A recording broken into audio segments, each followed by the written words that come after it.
Oh, good morning. I hope you had a good 4th of July.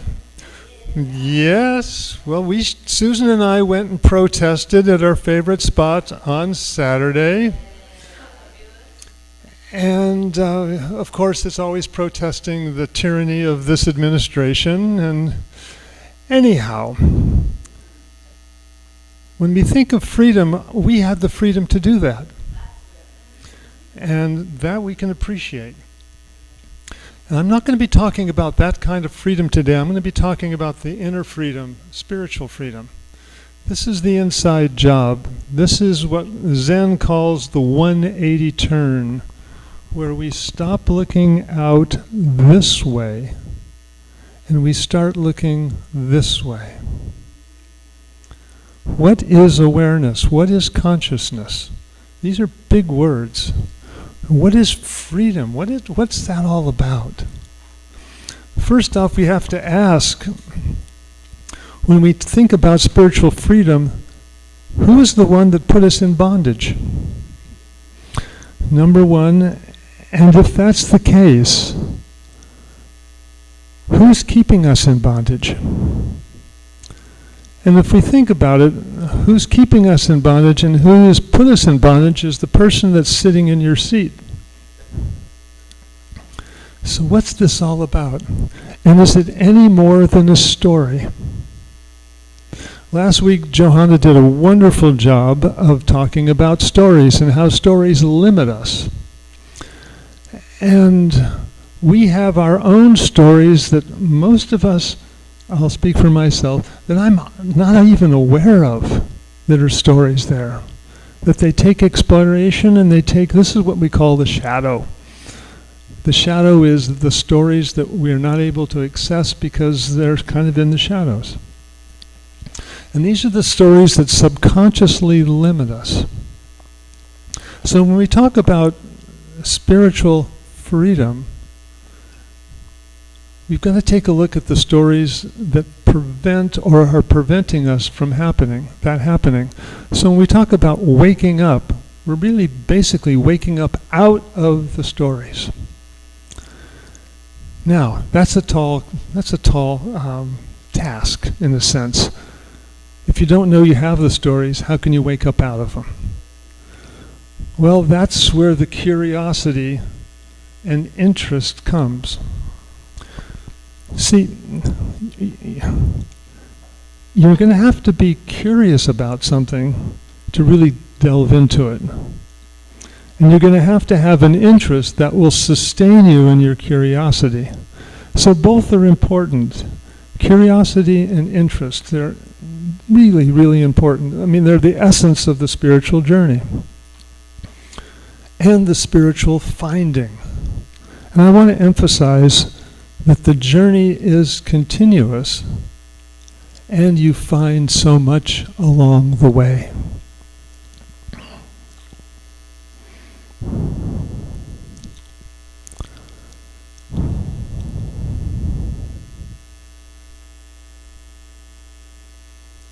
There was a master, and she was kind of a rascal and very intuitive.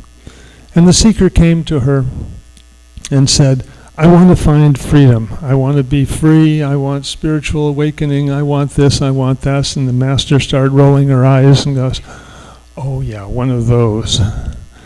And she said, okay, just stop. Just take a pause. And she started telling a shaggy dog joke. I mean, a real raunchy joke. And the seeker became very interested. And he was really getting interested in getting up on the edge of his seat and waiting for the punchline. And the punchline came, oh, this was great, oh man. And she turned and looked at him and said, there you are. There it is. What you've been looking for is in the middle of that laugh. And the seeker didn't get it.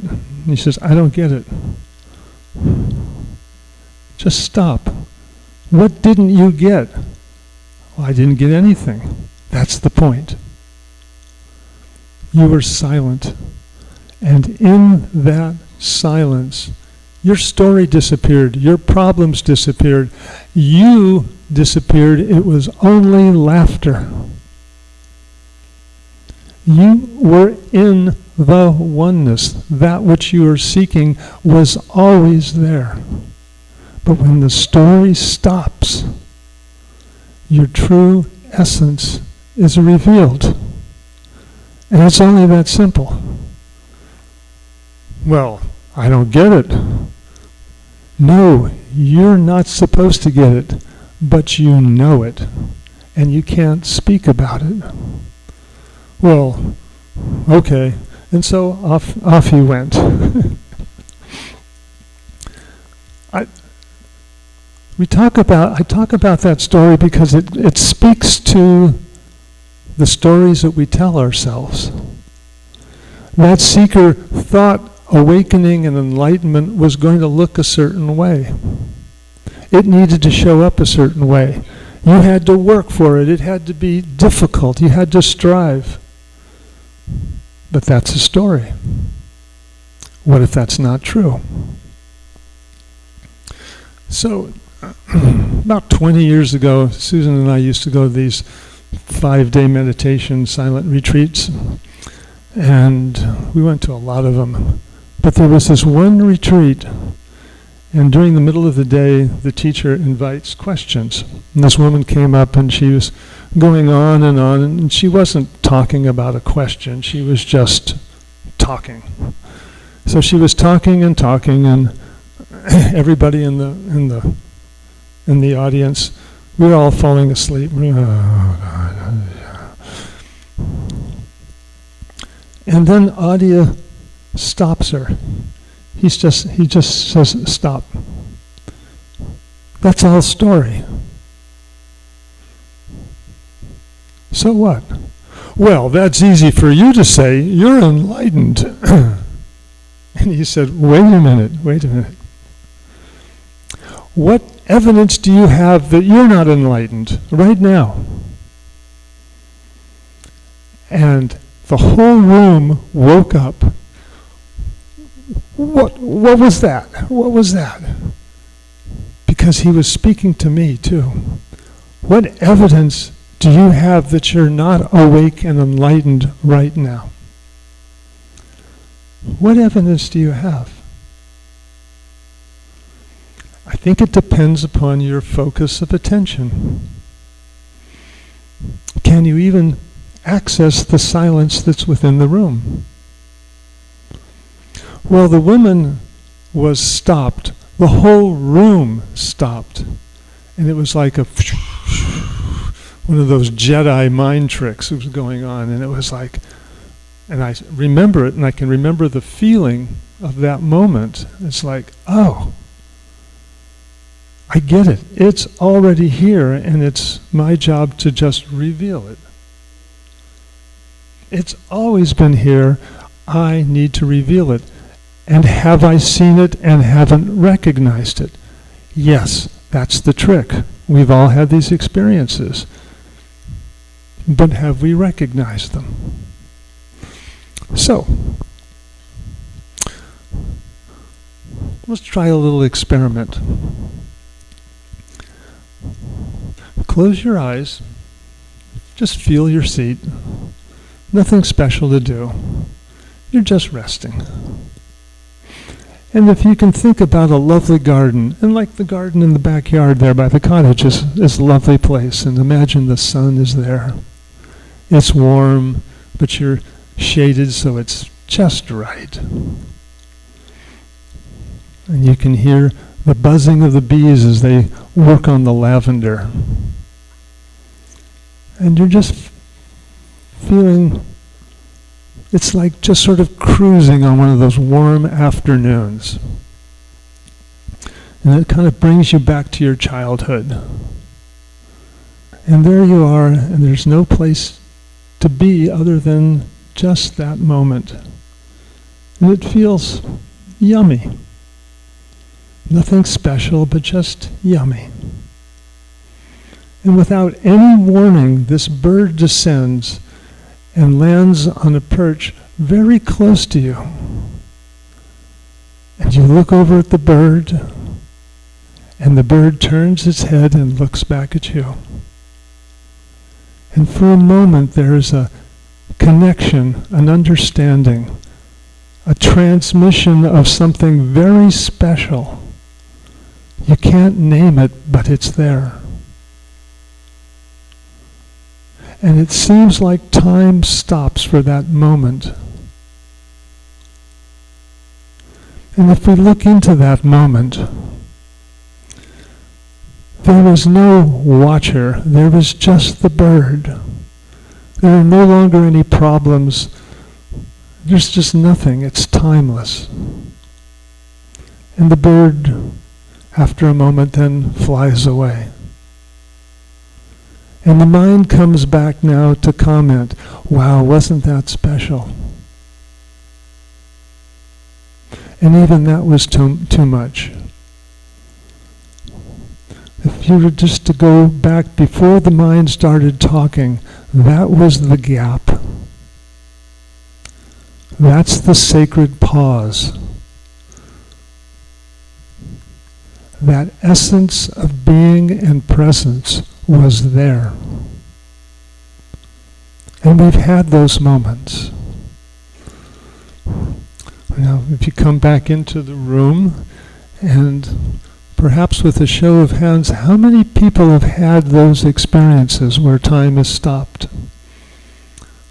Yeah, we all have. It's not very far away. The thing which keeps us going is our habits, our habit of thinking. When that habit of thinking starts to fall away or starts to falter, we get an opportunity to have more gaps. And that's really the essence of this talk. If you want spiritual freedom, look for the gaps. Enjoy the gaps. Now, it's pretty easy to do. We're going to try another experiment. And I know you're listening to these words. I won't tell a shaggy joke, although, no, I won't. Okay. So as you're listening to the words,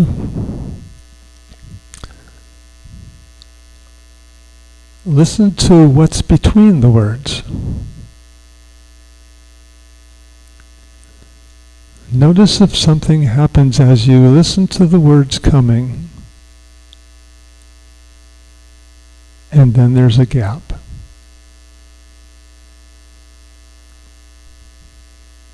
What happens in the gap?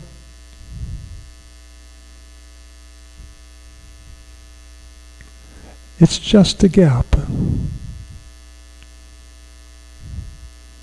Notice where attention is. Attention goes to the words,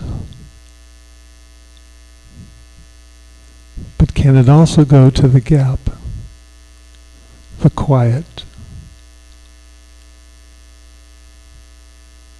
Is it only that close?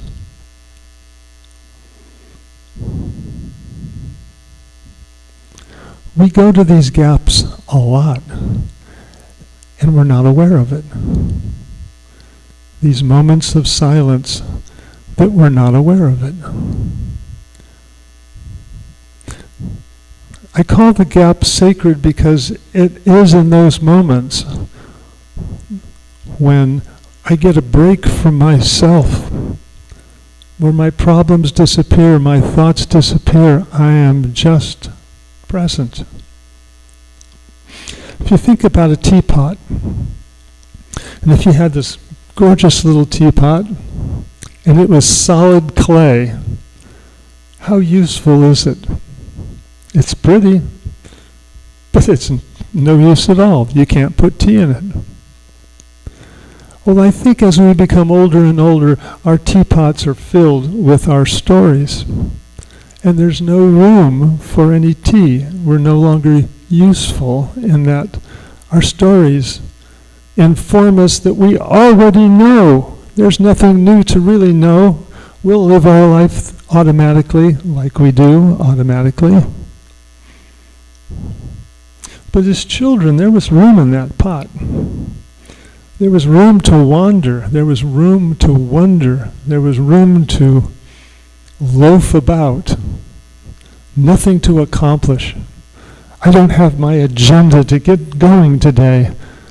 I can just go out and play with a stick, or go to Lake Temescal and play with the pollywogs, or try to fish, or just, and the whole day would go. You'd hang out with friends and you'd play. Non-serious. That should tell us something. The antidote to seriousness is to simply pause. When we're serious, we think that we have to do something, that we know we should be doing something. But do you know what you should be doing in this moment? Do you know how the room should be? How anything should really be? It just is. But the mind's going to want to tell us, well, it should be this way. The government shouldn't be acting this way. What evidence do we have? It's reality. It's behaving this way.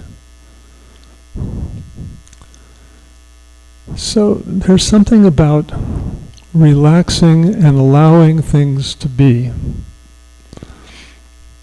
And the exercise, and that's really what meditation is going for the gap. True meditation isn't doing anything. It's really just relaxing in and noticing the gap. And as we do that, we can take a look at how busy we are and how poor we are at being quiet. And when that happens, we say, well, perhaps I could do better, but not to make it a job, but to make it an experiment, to be curious. Can I find the gap more often? Can I listen between the words? Can I taste that silence at least once a day consciously? It's possible, and you've done it, and you know what it feels like. And that's really all there is to it. It's nothing magical, mystical, spiritual, or anything else. It's more like just noticing what's already here. And that's why it's so hard, because it's already here, we're swimming in it, and it seems so familiar.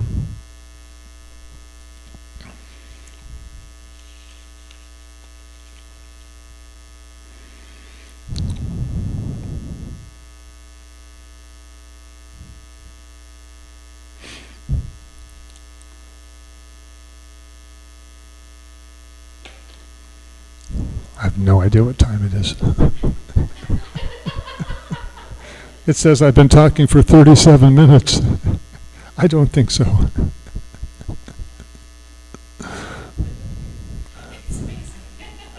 I'm going to leave you with this Byron Katie story. She was called to one of her good friends, and her friend was in serious pain. She was dying from cancer. And Byron goes in and they talk, and her friend is so angry. And Byron says, "Oh, you've really got a story going on about this." And she goes, "Oh, shut up. Don't give me that crap." And he says, "Oh, I understand you're in pain." "Oh, come on, stop it.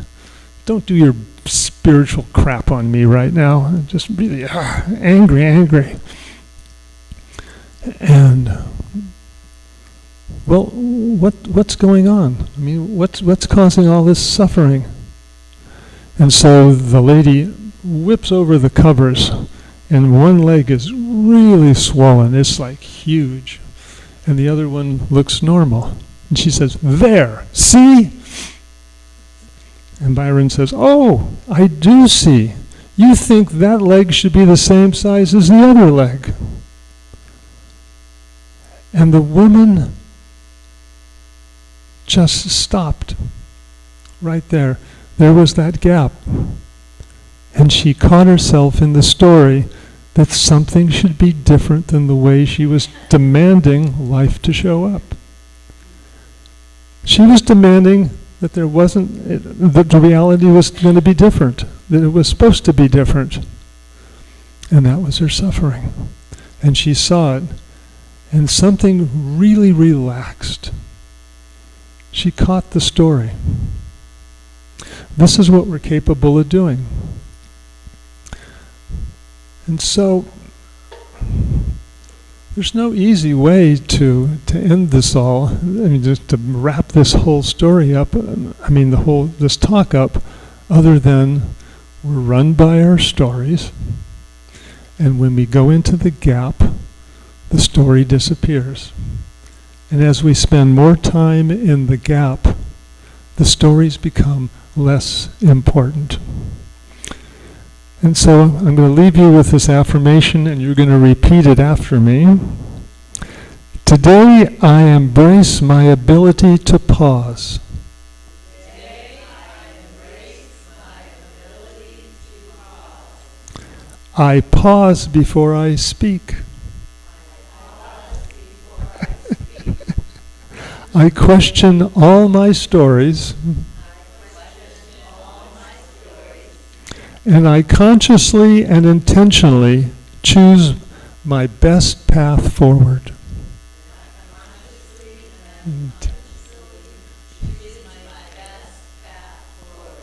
Well done.